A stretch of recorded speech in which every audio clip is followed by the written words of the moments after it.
What is up, IDP Army? Welcome back to the channel, to the podcast, the IDP Army podcast. It's your man, Jordan Rains, at 50 Shades of Drunk if you are on Twitter. Make sure you like and subscribe this, hit the up, the thumbs up button, all that good stuff. I'm so excited for you guys today.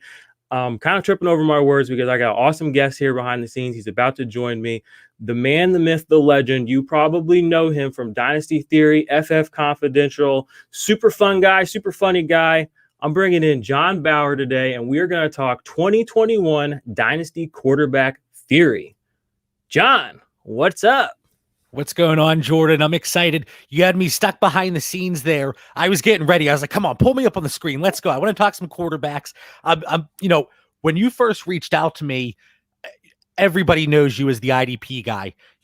I'm in a few different group chats, and I said I was going to be on with you tonight, and somebody jumped in. That's the IDP guy. And I was like, thank God we're not talking about IDP tonight because it is like a foreign language for me.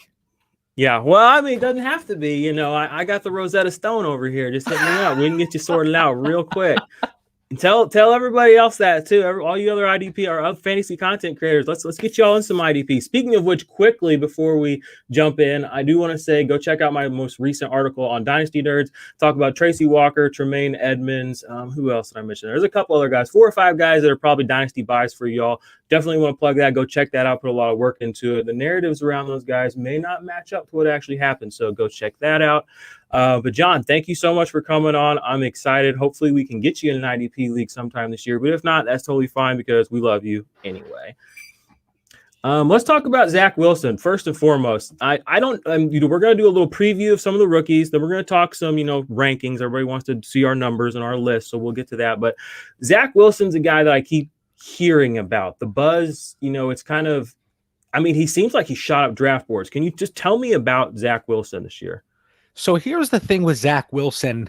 He had some injuries in college, and coming into this last season, he wasn't even the known starter yet.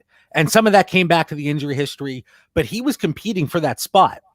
So like you said, he shot up people's draft boards. A lot of the reason was just because we didn't know who was going to be their quarterback this year. So with Zach Wilson, he had a tremendous 2020 season, like absolutely fantastic. And the big thing with him, he's shooting up fantasy rankings and rookie draft boards because of the hype he's getting within the NFL. And people are talking about him as the number 2 quarterback. And I feel like he comes across as being that prototypical quarterback that GMs and scouts like. He's not, is he mobile? Yes. But just they talk about his arm talent, and I think that's the big thing. He's going to rise up NFL draft boards, and because of that, he's been rising up the fantasy draft boards as well. Yes, today, case in point, Chris Sims, QB, has Zach Wilson as his number 1 quarterback ahead of Trevor Lawrence.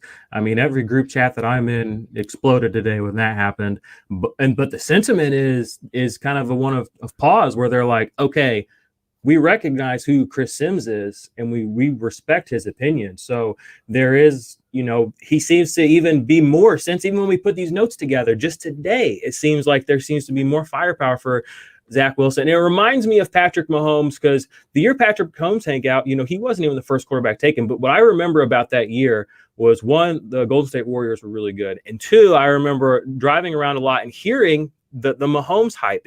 I remember listening on the radio when he was still a day 2 pick. Like, I remember that was where people were mocking him. And then it was slowly, the rumbling started happening. And I feel like we're getting a mirror image of that with Zach Wilson. Am I crazy? Like, is he going to be a top 5 pick? Like, what are we looking at here? Top 5 NFL pick? Absolutely. Yeah. Oh yeah, without a doubt. And it's just, I think a lot of people within the actual NFL community, that's a player they really like. And on one hand, I want to say, well, we haven't seen much from him, right? Mm-hmm. We really only saw the one big season. The competition, that's a little bit of a concern for me. But when we move along here tonight and I bring up Trey Lance, it's going to come across as a little hypocritical because I love Trey Lance. Mm-hmm. Yeah. But again, one season, competition. So you kind of have to throw those out for both unless you're going to knock both of them, which I'm not. And I'm not necessarily knocking Zach Wilson. But when you say that people like Chris Sims have him over Trevor Lawrence, I feel like it's a situation where Trevor Lawrence was so good, so young, and people are kind of getting bored with him. And we want to get to the point now that we're talking about some new guys. And I know we're sticking with quarterbacks here, but it's almost like what's happening with Travis Etienne. He was so good for so long at such a young age. And now out of nowhere, you have Javonte Williams coming along. And Javonte Williams is better than Travis Etienne. I feel like as a fantasy community, we get so bored with players, and then we want to start spitting out these hot takes, and we want to start getting these clicks, and we want to get the traction. And it's okay to be chalky a little bit. And as we get to our rankings, Trevor Lawrence, he's still my guy at number one. Yeah. Well, just to continue with that thread there, where maybe we're getting a little bored with Trevor Lawrence. My buddy and I, we talk about this a lot at work. Herbert, everybody's kind of like was taken aback that Herbert was so good this last year. But my buddy and I remember 2 years ago, he was the man. Like, he was the number one overall pick. He was all the comps that you heard about Joe Burrow. I mean, all the, every year the number one guy's the next. I mean, he's it. Justin Herbert was that 2 years ago, but then last year, for whatever reason, he went back to Oregon and wasn't as prolific.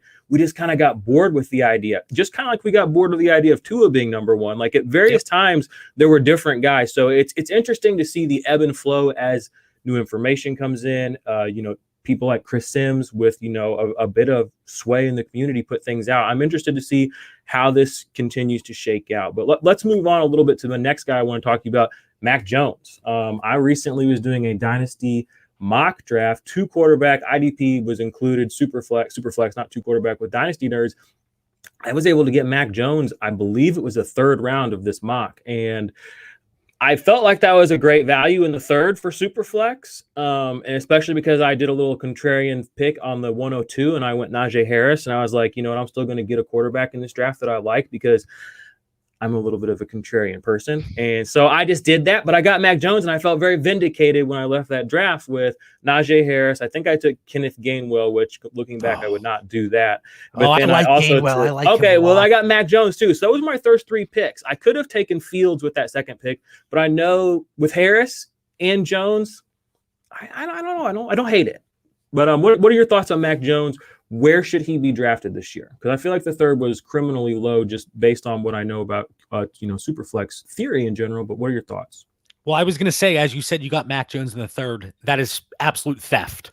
You should have been locked up on the spot there, Jordan, because there is no reason he should even be slipping to the middle of the 2nd in Superflex drafts. And every year this happens, right? We have a guy, Josh Allen.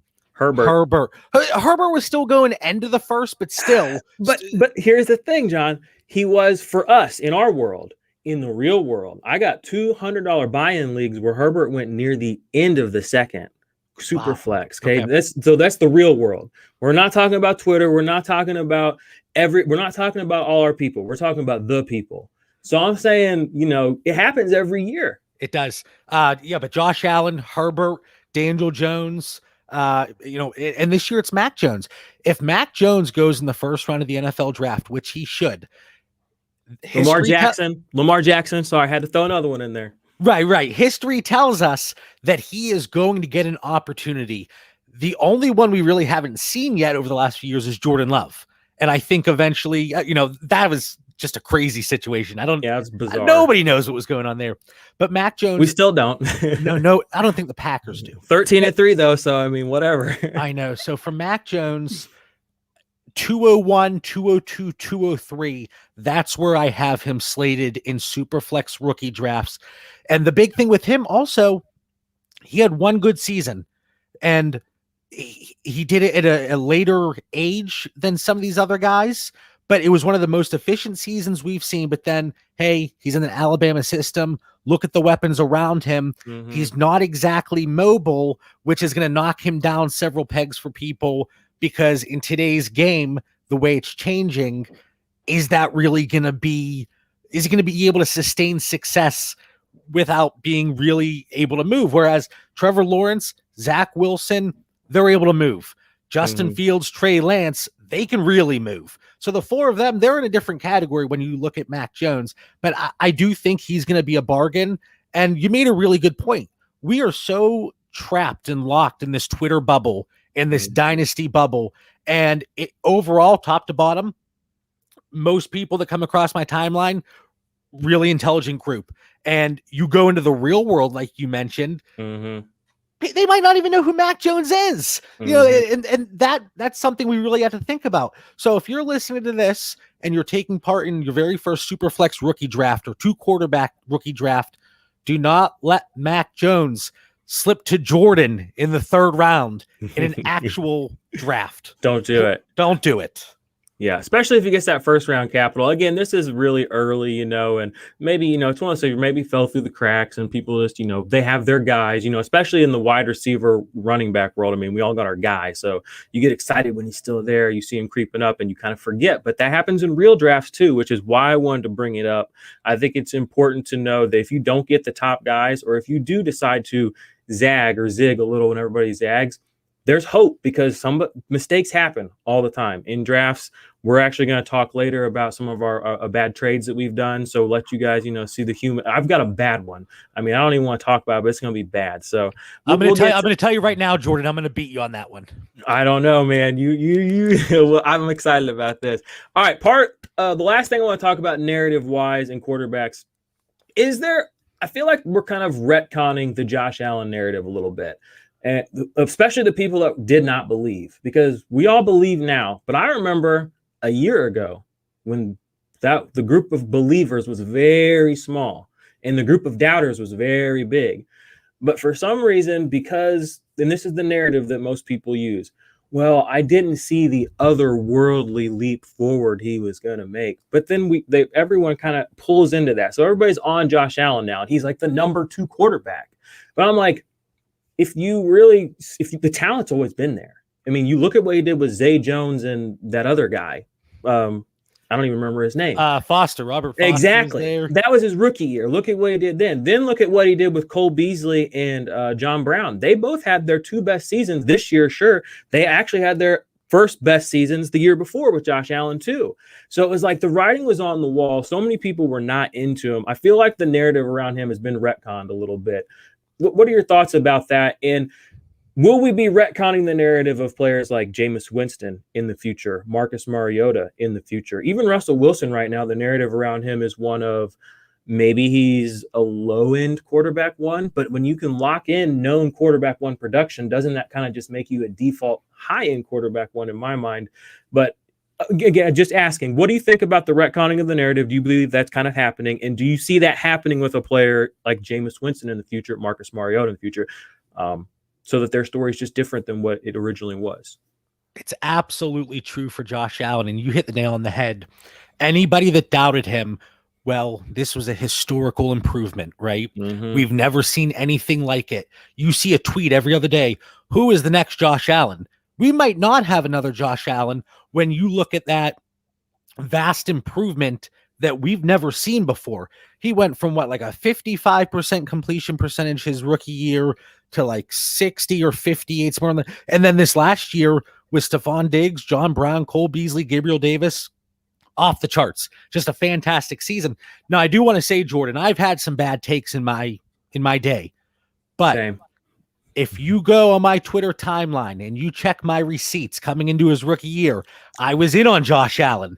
I love it. A lot of it had to do with the value, where he was going in rookie drafts, kind of like what we talked about with Mac Jones. But I'm at about 40% rostership across all my dynasty leagues with Josh Allen. And it's not even close to enough. No, it's not. I want it to be 100% now. I know. It is. I'm reaping the benefits. But yeah, there are players, the list that you brought up, Jameis Winston, it could be a perfect example. For fantasy purposes, he was excellent. Now you get into leagues where it's like -4 for interceptions, 30 of those, that's going to hurt a little bit. That's not many leagues, though. Right. But so Jameis Winston, Marcus Mariota, everybody's looking for that next Ryan Tannehill. And it's just funny because Ryan Tannehill took over from Marcus Mariota. So what better, full circle story than for it to be Marcus Mariota? Maybe a player like Andy Dalton, who's been average, who hasn't really done, as much as people would have liked.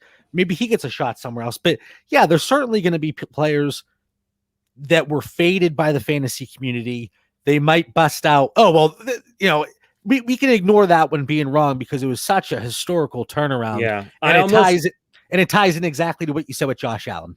I hate it because it's like, oh, he was too good. Like, so I can't call you out on your crap.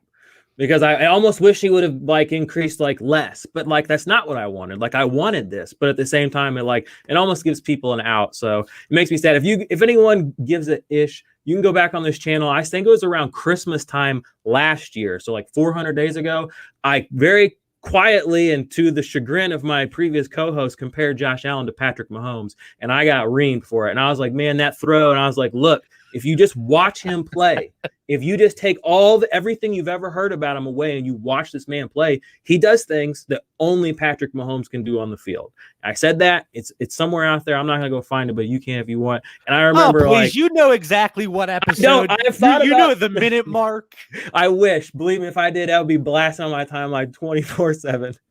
But everybody wants that confirmation bias, and oh, he had a bad game, and people are waiting to jump out because it confirms their preconceived notions. So if I thought he was bad before he was, his rookie season, I'm going to stick with that. People have such trouble changing their minds whenever new information presents itself, and there's nothing wrong with that. There are some people you might, oh, well, you flipped and flopped on this player. Yes, because things changed, and that's okay. You don't have to be so stubborn and stuck on that player and that take. And Josh Allen is just like the perfect example. So when I saw him in the show notes, I was like, that's perfect. Yeah, I love me. I mean, we could sit here and talk about Josh Allen all day. He's on the thumbnail if you're on Twitter, and that's by design. So, all right, let's get to the main event. That was just the narratives, y'all. We're actually going to start talking about some fantasy football, some theory for 2021. Again, John, thanks for coming on. So I wrote up a list of some questions for John, kind of what I had questions. Just, every year fantasy changes. The formats change. The narratives change. The information, like you said, John, we get new information every year on the trends of how the league is going, etc. And thus, we take that information, we digest it, we curate it, and we look at it and we say, okay, how does this affect the next season in fantasy football? And so, this year I've listened a prominent member of the fantasy community, JJ Zacharyson, the late round quarterback. JJ's fantastic. Yeah, one of the very first episodes of the offseason he had was, maybe it's time to consider the mid-round quarterback. He said, with the way that running quarterbacks are giving you an edge, and there's more of them, but they're also very important. So the people that are getting them are giving themselves an edge. So he's evolving in real time based on what he's seeing strategy. And he generally talks about single quarterback leagues. He's talking 8th round, maybe 7th round to get your quarterback instead of like the last round. So you being the super flex man, and one of the OG, table pounder super flex man, I'm asking you, how are you approaching the quarterback position this offseason in super flex formats? Has it changed based on just the league writ large and what you're seeing in fantasy? Really quick off the point you made about JJ Zacharyson and what he talked about earlier in the offseason. Recently, I went back and looked at 2016, 17, 18, 19, and 20. And I wanted to see the scoring differences between like the top 3, the top 12, and then 13 through 24 each year. And what I saw was a bigger gap between the top 12 and like 19 through 24. And what is the clear separator there? It's quarterbacks that can run the ball. And that is the big difference. And we're seeing it over time. More and more of these mobile quarterbacks are coming into the league. And like we both talked about, the league is changing. And when the league changes, we have to be able to adjust as fantasy managers, as dynasty managers. So for me, there are, and I have my tier ranking. So it's not specifically 1, 2, 3, 4, but it's okay, these 3 guys together, these 2 guys together, and so on and so forth. For me, quarterback position, there are 10 quarterbacks. I need one of them, ideally, when I leave every super flex startup. There's always at least one of them. And the way things are going now, I've taken part in 3 startups already this offseason. One, end of December. So fresh out of the gate, fantasy season's over. How have values and opinions changed from the previous season? And then I did one about 2 weeks ago and one now. What I'm seeing is quarterbacks are flying off the board faster than we've ever seen in Superflex startups. The current one I'm in, Jordan, you're sitting down, so this is great. I got Christian McCaffrey at 109. That is not a joke. I'll share that screenshot with you later. The first 8 picks were quarterbacks. Ooh. And that is how the position is changing. Now, when we go and do startups later in the offseason, is it going to be a little bit different? I think so.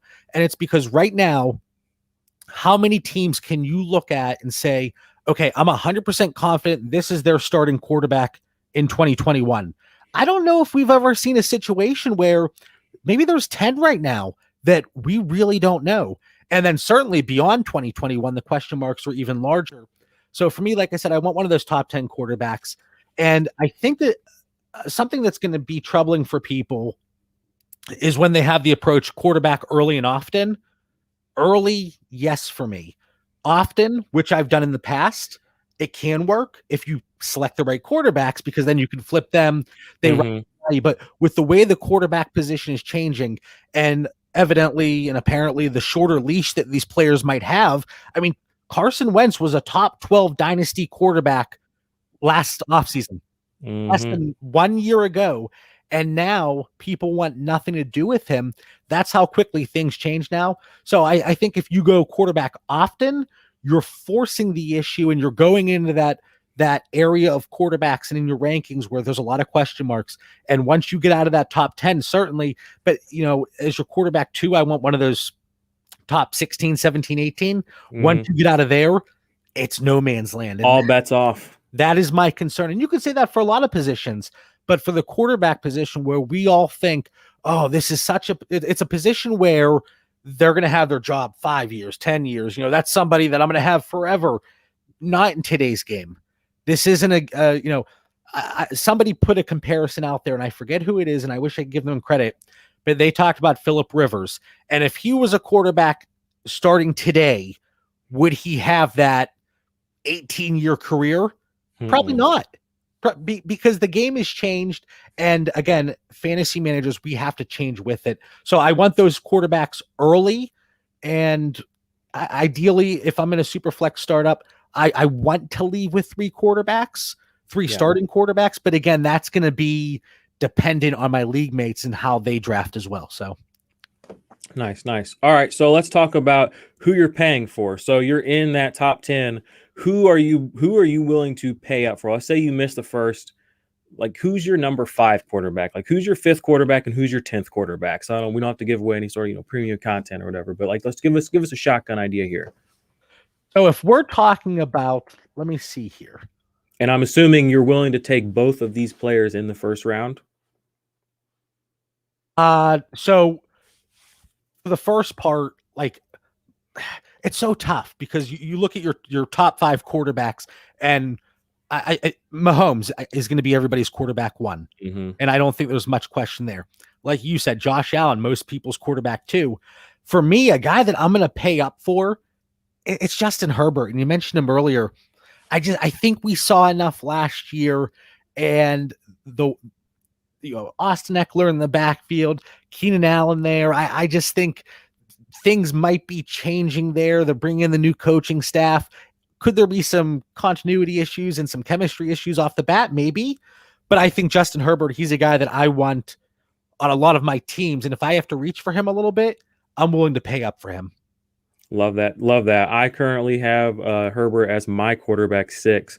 I have Lamar Jackson at QB 7, just for reference. I'm a little lower than most people on Jackson, just because I don't, his upside is going to be capped unless he can get his arm figured out. I mean, if you're throwing 2,000, 2,500 yards, I don't care how many rushing yards you get. If you don't get the touchdowns, we're in big trouble. So he's a little bit lower. I would rather have a guy like Justin Herbert, who blew the doors off of it in a really weird COVID year. Remember last year when every rookie was going to suck so bad? I was all summer long. Jordan, I was guilty of it, man.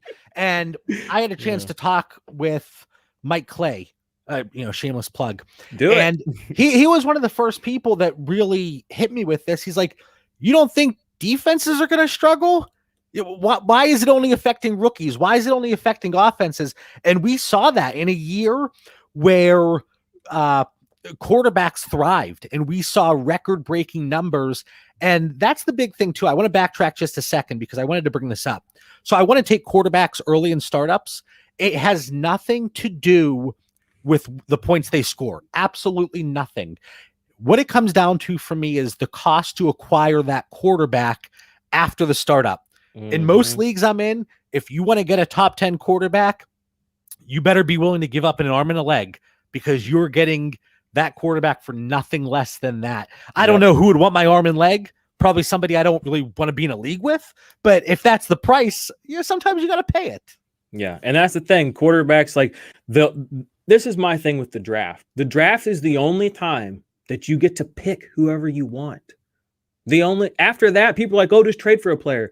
I'm in leagues with guys that don't do trades. Yep. I'm in leagues with guys that don't do trades with me. You know what I mean? And it's just like the only time sometimes you have a chance to put a certain player on your roster is in that moment. So they're not trading with you because you're getting Mac Jones in the third. They know what you're up to. Yeah. Well, that's the thing. If I'm trying to get them, they get all worried. I'm like, yeah, you better be scared. But I mean, again, when you hear this trade later, you all think I'm crazy. So let's see. Where's the next question here? That was a good bit. I love that part right there. Paying up in drafts. I love paying up for Herbert. My sneaky move right now in startups is if I can get in in that 8, 9, 10 spot, if I'm in like 7 or 8, I'm fine with Watson or Dak. And if I think I'll get one of them later, I'll trade back a couple spots and get like a 7 or an 8 or something like that. I don't do trades, but I've pulled that off once this year. It was Watson or Dak, and I was like, I'm going to get one of them. So I moved back, and I ended up, I think I got Dak, and I still love Dak. He's cheap as hell right now. Right now, and this ties into that. He's my quarterback 6, and just listen, man. So I have him. It's in a tier with it's Lamar, Dak, Kyler, Trevor Lawrence, and Russ. I have those guys tiered together, but I am going to be bumping Dak up. I want to see that contract. I want to see him stay in Dallas. Jerry needs to get the checkbook out, pay that man his money, and keep him in Dallas. Now, if he secures that, he's going to go up a tier to that 3 through 4 area. And Kyler will get moved back a little bit. But right now, I have Dak at 6, and it's only because of the contract. But I love Dak. Love him. Once he gets that money, it's all bets are off. Yeah. If you go back and look at points per game from last season, I mean, if you count Dak for the few weeks he was in, I mean, he was like points ahead of number 2. Not like points per game. I think people forget. I mean, we're talking like 400 yards, scorching earth, 4 touchdowns, and he was running. I mean, he's pounding the rock in there. And Zeke wasn't doing shit. So yep. And I said this last year. I'm really glad you brought that up. Whenever Saquon Barkley got injured, it stunk for his fantasy managers, of course. But in Superflex leagues, when Dak Prescott got injured, it flipped leagues upside down. Teams that had him were 4 and whatever week it was, 4-0, 4-1, whatever it was. But Dak's injury was the biggest game changer across the landscape in Superflex and 2 quarterback leagues. The Barkley injury was bad for fantasy managers, but the Dak one was crippling, especially if you didn't have quarterback depth. Barkley was so early too. Dak gave you wins. Barkley didn't give you any. I think Barkley gave us 14 PPR points this year. Yeah. I know because I traded for him, massive trade, got him, put him on my team. I'm looking good, goes down. And I'm like, this season is not a wash. So I got him out of there quick. I was like, somebody else can take this. So I don't remember what I got back exactly, but I've only managed Barkley once, and it was for 2 weeks. And it was not great, so I'll never do it again. Would not recommend. All right, so who are you stashing and who are you unloading this offseason? When I look at stashes, I'm looking lower end guys. I'm gonna stash Mahomes. That's groundbreaking information. No, so it's lower end guys that you can get for dirt cheap in your startups or in trades in existing leagues, but that could potentially see a changing situation that could land maybe not a starting spot right away, but be a premier backup and get an opportunity somewhere if the starter were to struggle. And when you stash these guys because of their dirt cheap price, they really just have to be a starter for 1 week, and you can capitalize and get a profit. Thank you. Yes. Look at players like Taylor Heineke, Andy Dalton. Kyle Allen, Andy Dalton, so many of these guys. I made the playoffs with Dalton. Thanks to Dalton. He had some bad weeks, but he had one really good week, and I won a match because of him. I was like, hell yeah. But even if you don't use them and they don't get you wins, let's say you pay the equivalent of a 4th round pick for Dalton today. I'm just saying a price. Mm-hmm. Maybe you can flip him for a early 3rd if he starts somewhere for just 1 week, just a spot start. But for me, it's Dalton, Marcus Mariota, Fitzpatrick, and Jacoby Brissett. They're all guys that, Dalton, Fitzpatrick, and Brissett, their contracts expired. We don't know where they're going to go. Are they going to land a starting job again? Probably not at day 1. But what happens if, I don't know, Fitzpatrick goes to the New York Giants, Daniel Jones struggles, and Fitzpatrick gets thrown in. Again, Fitzpatrick, he's not going to fetch you a lot out in the open market, but you can flip him, or you can use him and ride him to a few victories if he starts. Exactly. Marcus Mariota, he still has 1 year left, but they're talking about potentially trading him. And we did see that glimmer of hope there. He came in for Derek Carr for the one game there in 2020, and we saw a little bit of something from him. So those are guys that I'm stashing. Jameis Winston too, but I think so many people now, go buy Jameis Winston, go buy. So you can still do it, but it's the people who have him probably bought him like last week. That's kind of where we're at.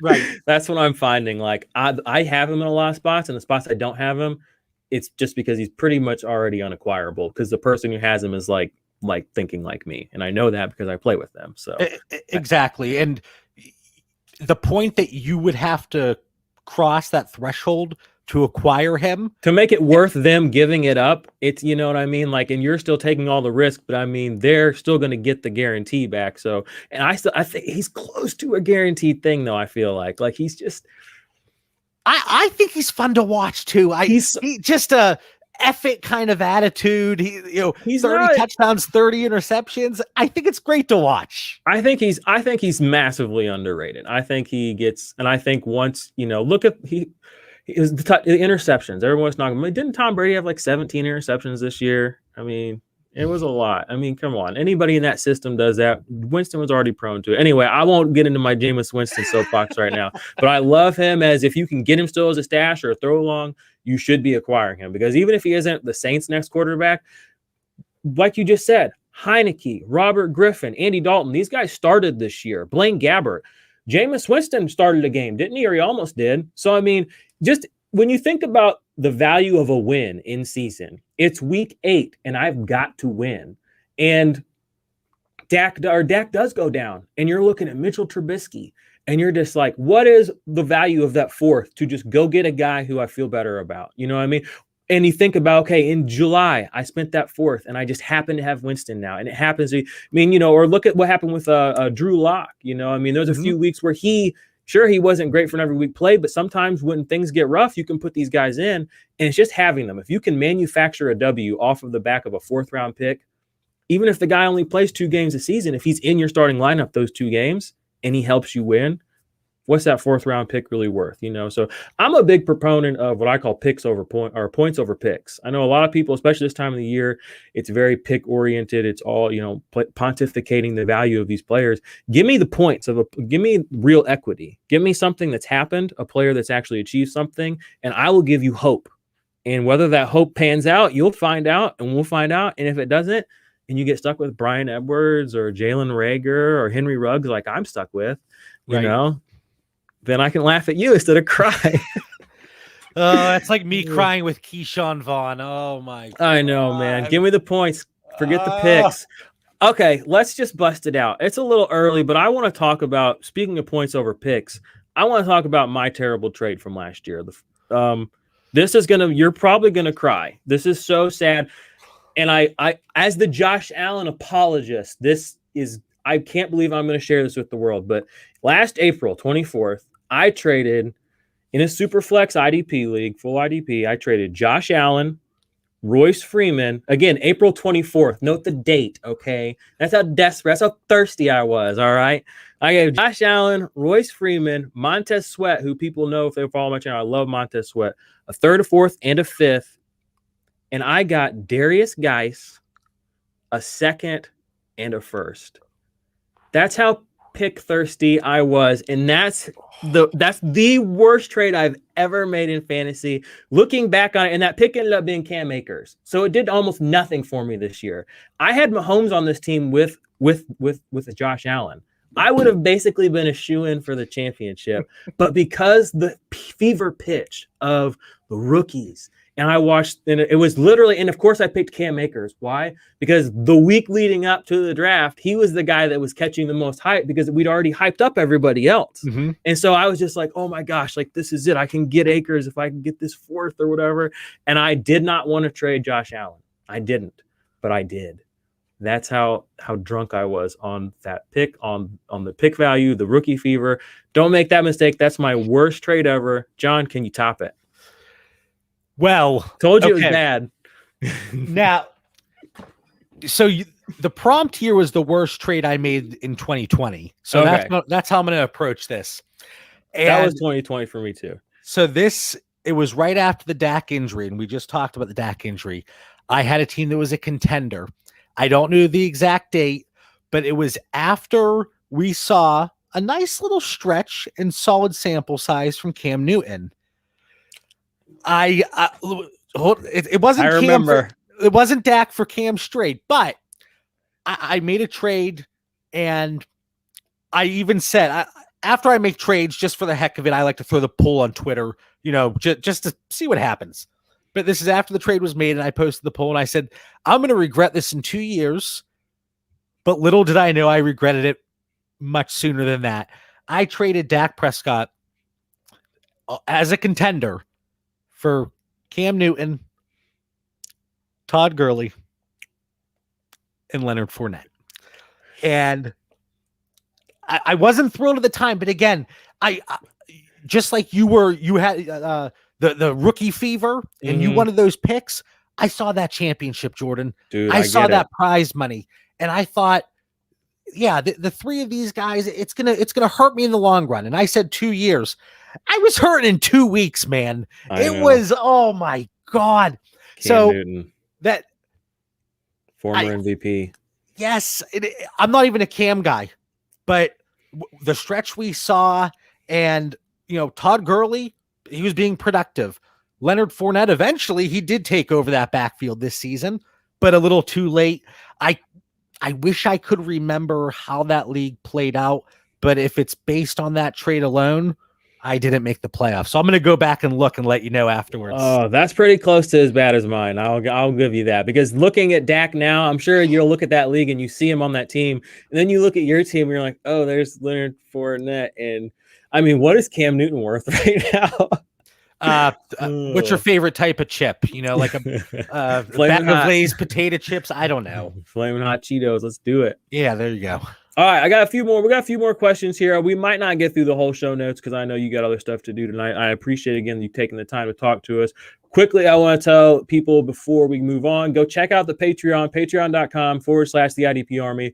I'll be dropping my what's going to be called the IDP Army Blackwater files. It's going to be 100 plus profiles over IDP players coming into this next season. Basically, it's going to be rankings. It's going to be profiles. It's going to be scoring breakdowns. It's going to be contract information. There's going to be videos for individual players in there that you won't find on our channel or anywhere else. So go sign up for the Patreon. The Black Ops tier is where you're going to find that, and that is going to launch on April 1st. It'll also have a whole rookie package in there from my man Bob Van, the IDP man over at Dynasty Rewind. So we're going to get you all hooked up for IDP this year in a real way. This information you won't find anywhere else. I promise you that. So go check that out. Sign up. Get on the list, because that is going to be happening soon. So now let's talk about some rankings. This was something I thought about a little bit, and I was like, we could just do top 5, but I thought it'd be fun to do top 5 quarterbacks and then top 5 quarterback twos. So who are your top 5 guys, and then who are your top 5 guys to pair with your top 5 guys? So let's go ahead and just quickly run down the top 5, and then I'll kind of talk you through my top. I'll run you down my top 5 just to compare notes real fast, and then we'll get to the top 2s because the 2s are going to be a lot more fun, I think, than the 1s. So I mentioned this already, but Mahomes, Allen, Herbert, Lamar, and Kyler today. That's my top 5 for.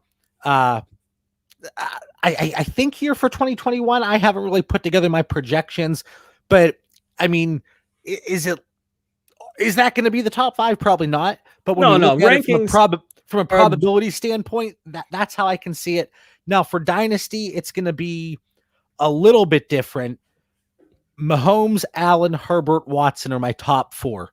And if you notice Watson, because of the big question mark here in 2021, he's not my top 5 for 2021 only as of today. And then the tier right below them, Lamar, Dak, Kyler, Lawrence, Russ. So I have a top 4, and then I have 5 guys lumped together battling it out for that 5th spot. Nice. Yeah, I love that. I was going to ask about Watson, but then you did give the caveat there for 2021 versus the Dynasty. Watson, even, this year, the narrative again, he's going to lose his ex receiver. What's going to happen? I mean, just puts up a top 5 season. No big deal. He's so good. He is. Good. It's and it's one of those things where, again, I feel like there's so many good quarterbacks in the league right now. Like almost next level to where it hurts the guys in the middle, because even the guys in the middle now look so bad. I mean, like if you call Derek Carr the absolute middle, he fucking sucks. Like, so it's just like there's just like this huge talent and ability discrepancy. And it's just it's highlighted so much more by guys like, one, we still have Brady. So he's like, we still have the actual bar setter in the NFL. Then we got Patrick Mahomes, who seems to be the second guy. Josh Allen with the ascension. We just said we can't even say enough good things about Watson. Dak, we're talking, points per game above the next best guy last year. And then you're talking up, we got Herbert blowing all the rookie stuff out of the water. Didn't even get that first week start. And you got Kyler Murray, who even through struggles seems to be a proficient NFL level quarterback for all the things that coming out size-wise, and is he really an NFL quarterback stuff? He seems to have put all that, to rest. So you see a lot of this influx of young talent. And I'm kind of going off the rails here a little bit. Well, let's talk about our top 5 quarterback 2s next. Let's go ahead and quickly go through those. Who do you got as your, what would that be? 13, 14, 15, 16, 17. So this is the next tier I have. Well, really quick. So I went through my first couple tiers that went down to Russ. And then immediately after that, wedged in between the quarterback 1s and the quarterback 2s, I have Burrow and Justin Fields. So they're going to be paired in there as their own tier. And then to start off the quarterback 2s, Tua, Rodgers, Tannehill, Baker, Stafford, Lance, and Zach Wilson. And that is not in any order. It is just... That's a tier for me. So what I like to do when we talk about tier rankings is maneuvering within that tier. So Jordan, let's say you have Aaron Rodgers and I have Ryan Tannehill, and you personally see Ryan Tannehill as more valuable than Aaron Rodgers. So you're willing to add something to him. Let's say it's a third, something small, but because they're in the same tier for me, I'm willing to make that trade because I value them similarly, but now you're adding something to it. And I think that's where you can gain small edges. So that's something I like to do and why I utilize tier rankings. But then right under them for me, it goes Cousins, Hurts, and Wentz. And you can see right there, once you get into that middle quarterback 2 range, question marks pop up. And you get the boring plain Kirk Cousins that nobody ever wants, but always seems to be like quarterback 10, 11, 12. I love Kirk Cousins. I am a huge Kirk Cousins fan. I wanted to bring him up. He to me he's my number 1 target as a quarterback 2, because he always finishes as a quarterback 1. And it's just like nobody likes him. Like people, here's the problem with Cousins. All right, I'm gonna get on my soapbox. Buckle up. Early in this guy's career, I mean, we just saw the thing. What did they put out yesterday on the NFL Network? It was like, look at all these quarterbacks that threw for 5,000 yards. You know, there's Matthew Stafford. Give me a break. Then you got Drew Brees and a couple other Stafford. guys. Come on, everyone loves Stafford. I get it. I don't want to hear it. Okay. So, but what we do, no one mentions that Kirk Cousins, his first year as a starter on the Washington Redskins with Pierre Garçon and Jamison Crowder and somebody else, I don't even know, and Matt Jones. This guy put up I think it was like 30 yards shy of 5K as a nobody. He was like a 4th round pick, whatever. He barely won out the starting job. And because he just barely missed that, he gets left out of that conversation. Now look back at his early career when he was in a lot of really close shootout games. He lost them all, but he was in so many close games. I was at one of the most amazing experiences of my whole life. I went down to the Saints. I hate the Saints. I went down with my buddy to see the Saints play, and they played the Redskins when they were still the Redskins against Kirk Cousins. He took them to overtime in the Dome. Okay, this was Alvin Kamara's rookie season. You may remember he scored 3 times. Cousins took him to overtime in the Dome in hostile territory, barely lost. Again, adding to this thing where he always almost loses. He almost always won all these games. He got his revenge, didn't he, last year in the playoffs? He went down there overtime. He got his win. He is good. And because he's barely lost so many important primetime games, there was a game he had against Aaron Rodgers 3 or 4 years ago. I mean, it was like dueling fiddles. It was just back and forth, bomb, bomb, bomb. But he lost, so he sucks. And it was just like, there's very few people that can keep pace with these guys that Kirk Cousins doesn't just keep pace with. I mean, he gets these guys on their heels. He just has such a hard time closing out games. And a lot of that isn't his fault. Looking at you, Vikings, looking at you, Redskins, okay? So, woo, there we go. Kirk Cousins is my favorite quarterback, too, because you pay quarterback 2 price for him. You're going to get a quarterback 1 season out of him. He's got amazing weapons. He's super accurate. He's the guy who single-handedly reset the quarterback market, believing in himself as, again, what was it, a 3rd or 4th round pick.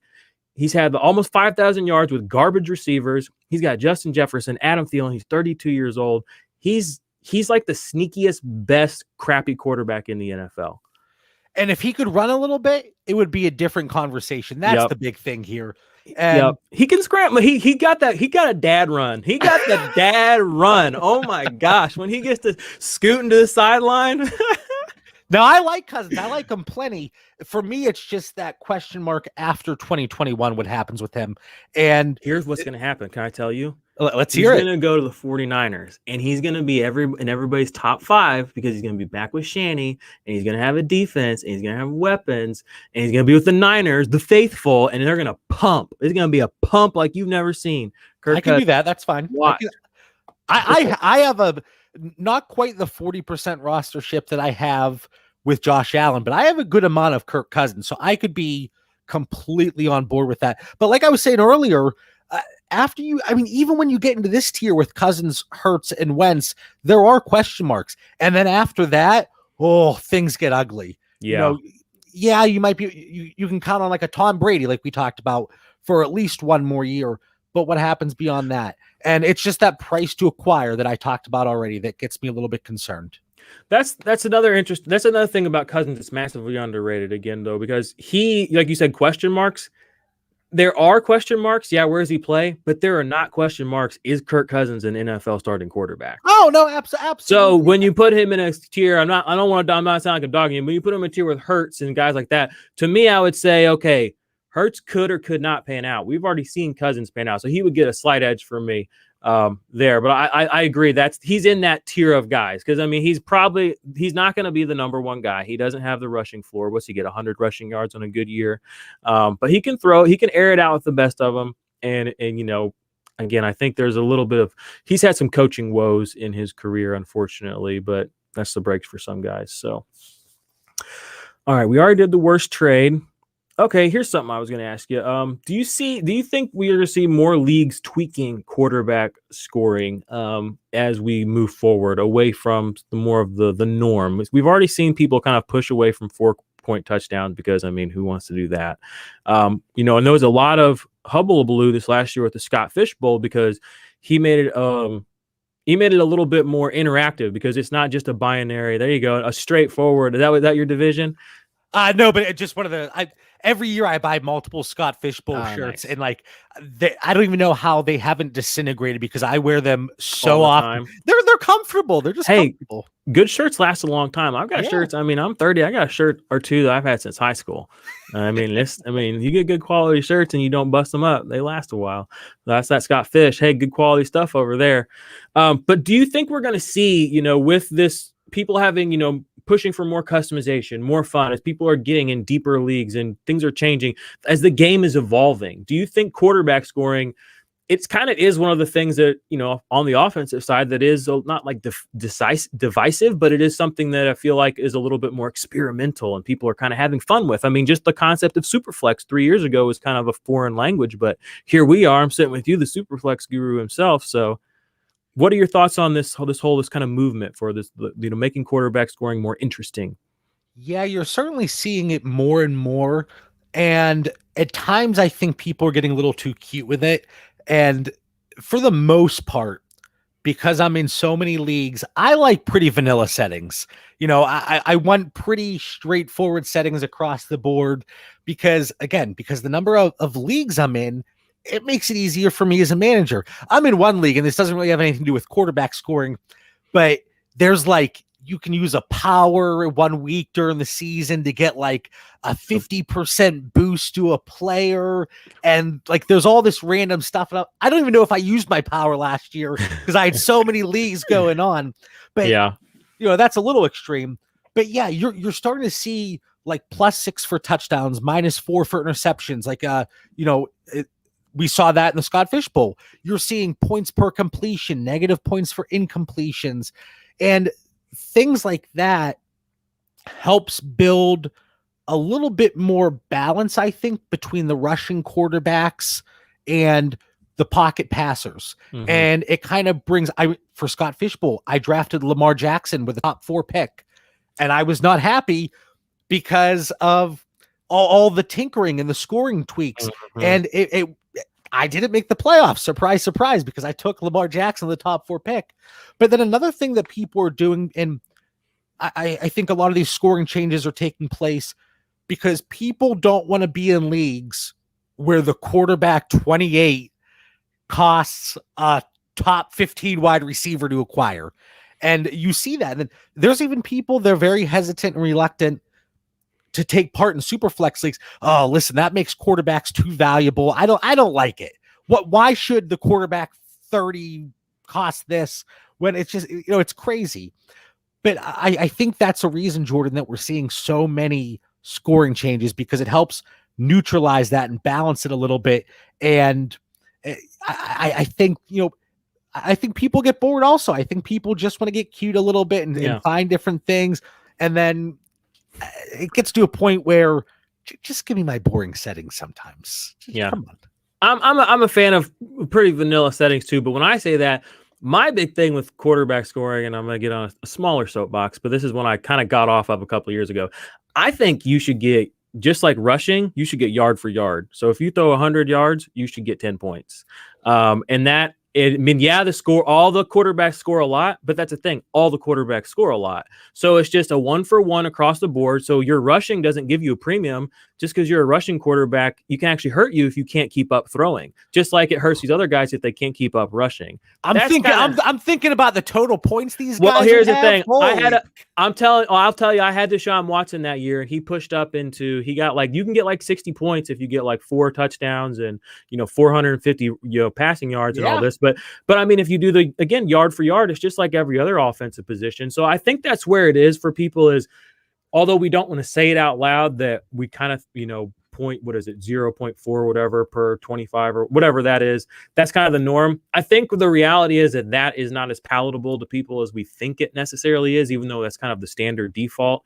So like I said, I like the one thing that I found that kind of levels it up or levels the playing field is just the best quarterbacks are rewarded that way too. Like if you have the most yards and the most touchdowns, then you are the best quarterback.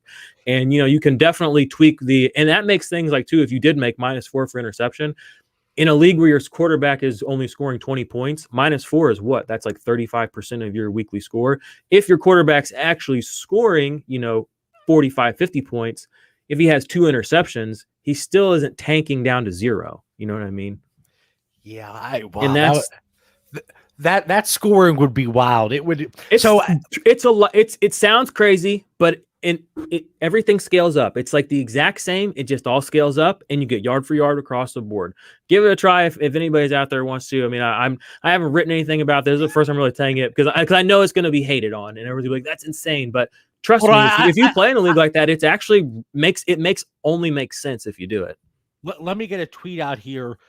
Listen to this crazy shit that Jordan's saying right now. Oh God, that's the last thing I need. More bad press. Oh man, you're killing me, John. All right, I think one more question. We've been on 55 minutes. Again, I appreciate your time. This has literally been a ball. So absolutely, yeah. This one is again, we're talking, theory, just a general, this is all we got for the next 5 or 6 months, guys. So we're gonna go deep into it here with this one. So Sam Darnold, okay. This time last year, he was the big get him. He's gonna be great. There was never a thing. What are the odds Trevor Lawrence? Now, again, this is probably gonna come off as crazy, but is hamstrung by the Jacksonville organization in a similar way that Sam Darnold seems to have been by the Jets. Assuming he's the 101 in Superflex, level with me. Does that concern you to take the 101, knowing all the great things about him, knowing that he's literally going to the worst organization in the NFL? And the only other team that you could maybe say is worse than that is the Jets. And that's like objectively. Look at where they've been 3 or 4 years ago. Look where they are now. Look at, everything. Bringing Urban Meyer, firing that guy who apparently crap. There's the only good thing that seems to be happening to them is Trevor Lawrence. So is that actually a bad thing for Trevor Lawrence? For me, I'm going to say no. And there's a few reasons. One, Trevor Lawrence is a significantly better prospect than Sam Darnold coming out. I was even surprised that Sam Darnold went as early as he did in the actual NFL draft when you look at his collegiate numbers. Thank you. But now let me say, Sam Darnold was one of my big buys last offseason. That panned out. So, but for Trevor Lawrence in Jacksonville, I think their skill set is different as well. Again, Sam Darnold isn't a statue, but Trevor Lawrence can move a little bit better than him. So I think that helps behind a poor offensive line. But the big thing that shows me that I should not be worried, and you should not be worried, Gardner Minshew at times was a top 12 quarterback. And that was Gardner Minshew, Fair. 6th round draft pick.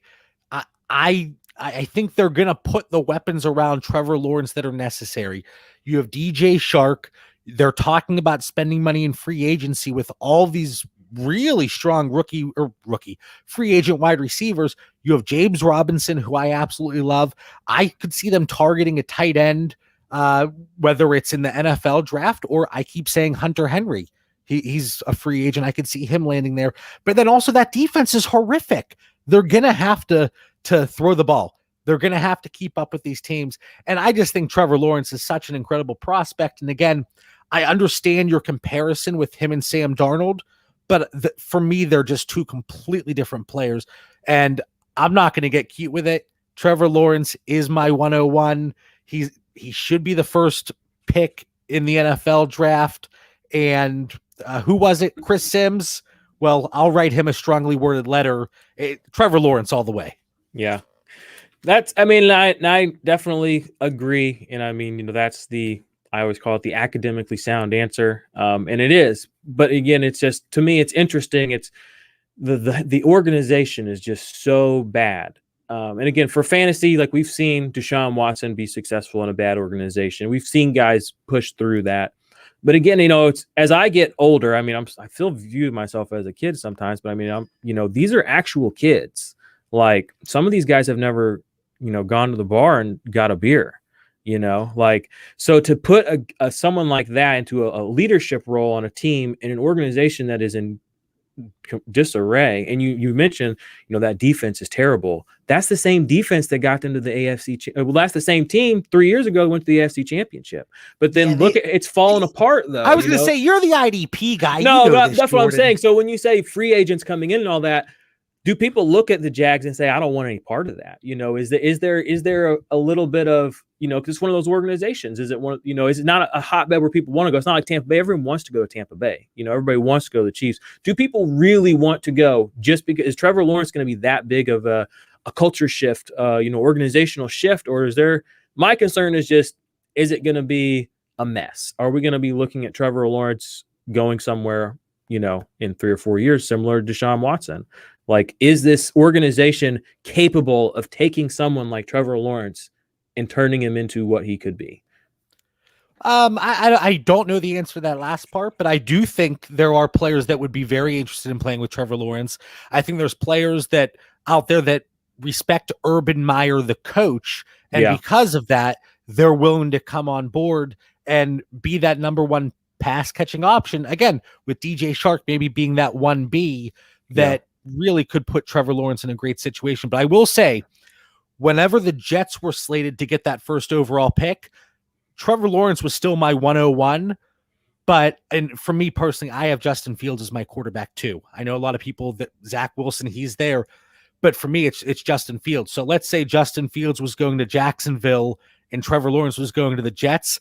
I had them a little bit closer together because the way you're questioning the Jaguars, for me, it's the Jets. And it's just so easy to look at it like that for me when we've seen so much, and I'm going to steal a word from one of my co-hosts on Dynasty Theory, Dan Lamagna, so much dysfunction in New York. And hopefully that disappears with Adam Gase gone. So we'll see how it goes. But yeah, for me, Trevor Lawrence, still my number one pick here. But the concerns are valid. I mean, what do you think his ceiling is as a rookie? Like, let's just assume, are we going to get Justin Herbert type numbers out of him?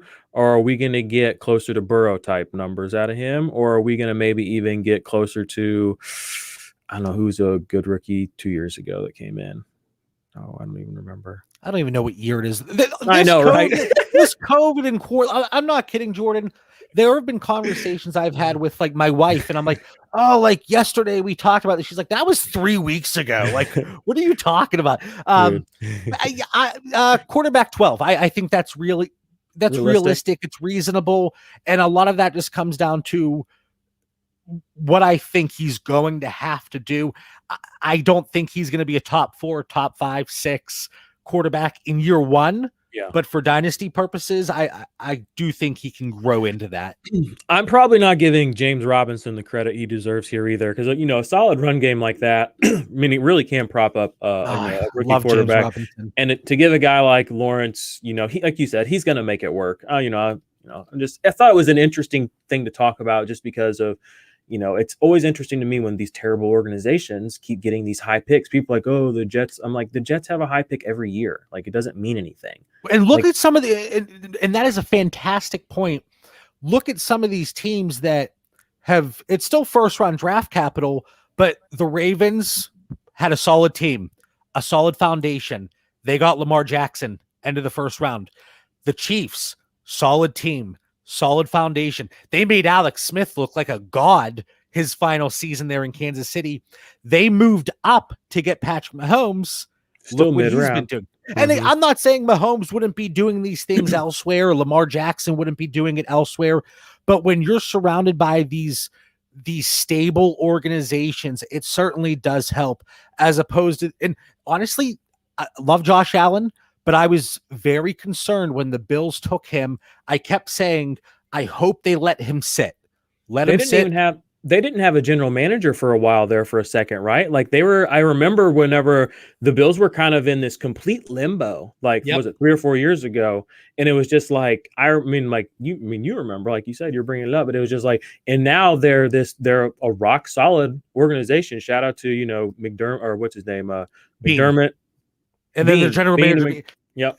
He's been, McDermott, the coach, and being the general manager, they have just done tremendous things. But yeah, I was in the same way we're talking about Trevor Lawrence. And just to clarify, I'm not saying Josh Allen and Trevor Lawrence are the same player, but I was like, please let him sit. Don't let him get thrown to the wolves. That offensive line's terrible. I don't want his career to be ruined before it even gets started. Luckily, 3 years later, we're doing okay as Josh Allen truthers. But that concern is always there for these young quarterbacks that get thrown into these bad situations.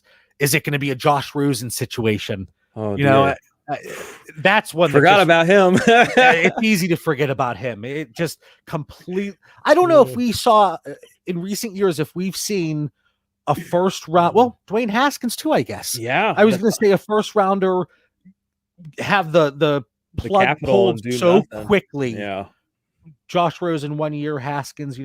It was so obvious that Rosen didn't ever have it. Haskins, I mean, 1 in every 5 or 6 dropbacks, he looked like he might have had it, but I mean, that's not going to get it done in the NFL. Right. But anyway, we could talk about this all night. But yeah, that concern is certainly it's there in the back of everybody's mind. And it's interesting. We mentioned all of our, a lot of the top end guys that you look for are usually in stable environments. So it does make a difference. At least in perceived value, it does definitely. To me, it's just a little something that I think about. But I like the Jags. They're an organization that, even though they suck, because I'm an IDP person, all their defenders from that year I was just big fans of. I still like a lot of guys there. Joe Schobert, he's one of my favorite. He's a linebacker. He's one of my favorite linebackers in the league. He doesn't get anywhere near the props he deserves.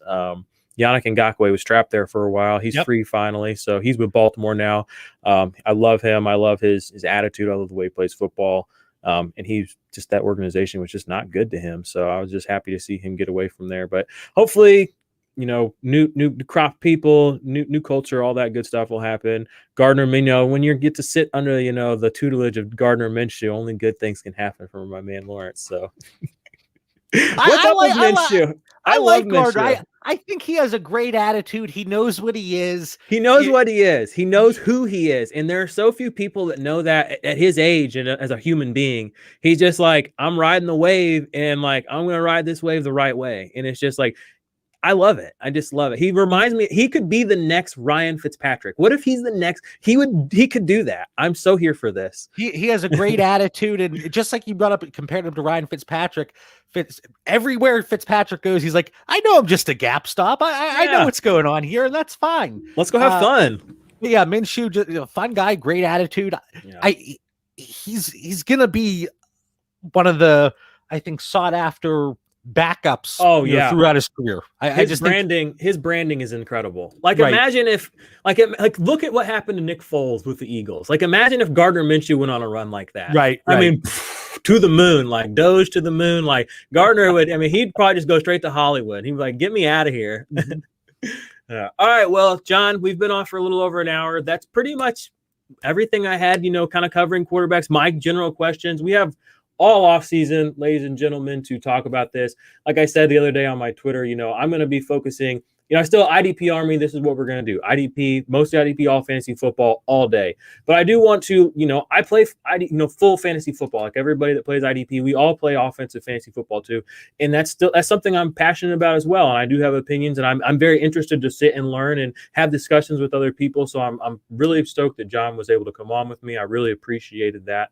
And I hope that you all found some value in this conversation. I hope you found some nugget or thought about a player in a different way, maybe that's going to help you go make a move that's going to help you win your league. Dynasty fantasy football, that championship is forever. You do crazy things just to go get that one win, to get that championship, because it's always going to be worth it if you can pull it off. So, John, anything you want to plug, link us up? You got all kinds of crazy stuff going on. Tell everybody where to find you, how to support you, all that good stuff. Let them know. Yeah, Jordan, this was an absolute blast. Thanks for having me. Again, thank goodness we didn't have to talk about IDP. And I only say that because, again, it's a foreign language to me. So we're going to have to work something out where you come over to Fantasy Football Confidential or Dynasty Theory and preach the good word about IDP. I can do it. I have league mates. I have friends that I'm talking to daily, and they're like, JB, you got to get in a IDP league. And when it's time to do that, I'm going to be calling Jordan up to say, who are these guys? Is that a punter? I don't even know who that is. Oh, you would love it. You would thrive in IDP, my guy. You would thrive. I hope so. But yeah, find me on Twitter at the Bauer Club, Dynasty Theory every Tuesday night, 9 p.m. Eastern Standard Time. Fantasy Football Confidential throughout the offseason every other Wednesday. And then I want to plug my co-host really quick, Mitch Sorensen and Dan Lamagna on Dynasty Theory. And then Fantasy Football Confidential is Mitch is stuck with me 2 nights a week. Mitch Sorensen and then Troy King and Linda G.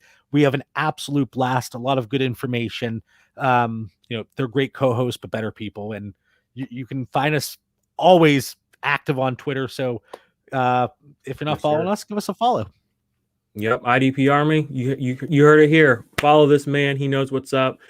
All right. Thanks for tuning in, guys, gals. Appreciate you. Make sure you check out the website, idparmy.com. There's not a lot on there, but it's going to have more stuff. All off season, we're going to be building that out. Be sure to go sign up for the Patreon, the Black Ops tier. That's how you're going to get access to the IDP Army Blackwater files. That's where you're going to find all my tiered assets for Dynasty and for IDP Fantasy Football. Like I said, exclusive videos. You're going to find tags. You're going to find buy, sell, all that stuff. That is going to be launching April 1st, so make sure you are in on that.